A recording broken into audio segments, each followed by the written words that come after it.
চাঁদপুরের মেঘনা ও ডাকাতিয়া নদীর সংযোগকারী গুরুত্বপূর্ণ খালটি এখন দখল ও দূষণের কবলে। প্রায় ২০ কিলোমিটার দীর্ঘ এই খালের বিভিন্ন অংশ ভরাট করে গড়ে তোলা হয়েছে ঘরবাড়ি, দোকানপাট ও বাণিজ্যিক স্থাপনা। এতে বাধাগ্রস্ত হচ্ছে পানির স্বাভাবিক প্রবাহ, বাড়ছে জলাবদ্ধতা ও পরিবেশগত ঝুঁকি। স্থানীয়দের অভিযোগ, দীর্ঘদিন ধরেই চলছে এই দখল, কিন্তু কার্যকর ব্যবস্থা নেওয়া হয়নি। খালটির বর্তমান পরিস্থিতি জানাতে সরাসরি চলে যাচ্ছি চাঁদপুরে। আমাদের সঙ্গে রয়েছেন সহকর্মী জিএম শাহিন।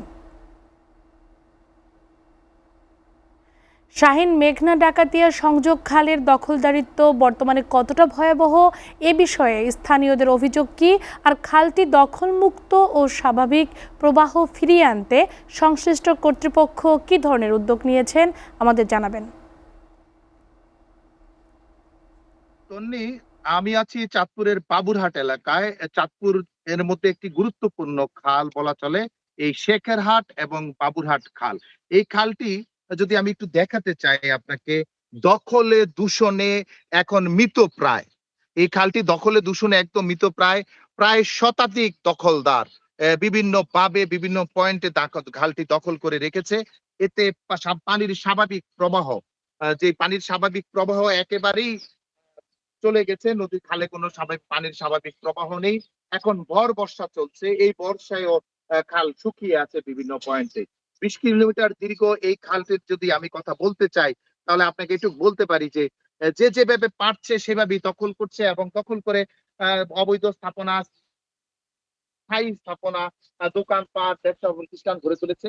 এই মৃতপ্রায় খালের কারণে এখানকার জীববৈচিত্র্য ধ্বংস হচ্ছে। এখানে যে হাজার হাজার একর কৃষি জমি রয়েছে, এই কৃষি জমিও এখানে ধ্বংস হচ্ছে।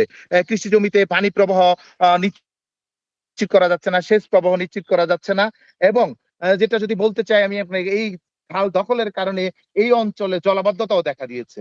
এই খাল উদ্ধারের কোনো উদ্যোগ নেওয়া হচ্ছে না। তবে আমি স্থানীয় সংসদ সদস্য শেখ ফরিদ আহমেদ মানিকের সাথে কথা বলেছি। তিনি জানিয়েছেন চাঁদপুর জেলায় যতগুলো খাল রয়েছে প্রত্যেকটা খালই পুনরুদ্ধার করা হবে, অবৈধ দখলদার মুক্ত করা হবে। তিনি ইতিমধ্যে নির্দেশ দিয়েছেন এবং এই স্থানীয় সংসদ সদস্যের নির্দেশের পরে এখানকার প্রশাসন নড়ে চড়ে বসেছে। এই খাল দখল নিয়ে যদি আমি একটু কথা বলতে চাই, স্থানীয় একজন বাসিন্দা, যিনি সচেতন নাগরিক হিসেবে, আপনারা এই খাল দখল নিয়ে যদি আমাকে একটু বলতে চান যে খাল দখল, অবৈধ দখল মুক্তের ব্যাপারে আপনাদের দাবিটা কি? আচ্ছা, প্রধান দাবি হচ্ছে যে খাল এবং নদী বাঁচলে বাংলাদেশ বাঁচবে, কারণ এটা নদীমাতৃক দেশ। অথচ এই চাঁদপুরের যে খালটা আপনি যে বললেন একটু আগে, যে চাঁদপুরের খালটা কিন্তু দখল এবং দূষণে শেষ। দখলে আগেই শেষ হয়ে গেছে, এখন দূষণে শেষ হচ্ছে। তো আমি অনুরোধ করব প্রশাসনকে এবং সবাইকে, যাতে করে এই খালের যে প্রবাহটা, গতিটা ফিরিয়ে আনার জন্য, আর পাশাপাশি দখলটা মুক্ত করার জন্য।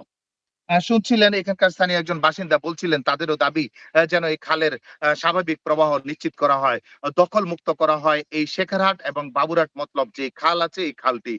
কারণ এই খালের এক সময় এই খালে পালতোলা নৌকা চলতো, এক সময় এই খালে পণ্য পরিবহন করা হতো, নৌযান চলাচল করতো। এই খালে প্রচুর, এই খাল বিলের কারণে, এই খালের কারণেই বিল এবং আশেপাশের জলাশয়গুলোতে প্রচুর দেশীয় মাছের অবাধ বিচরণ ছিল। অথচ এই খালটি এখন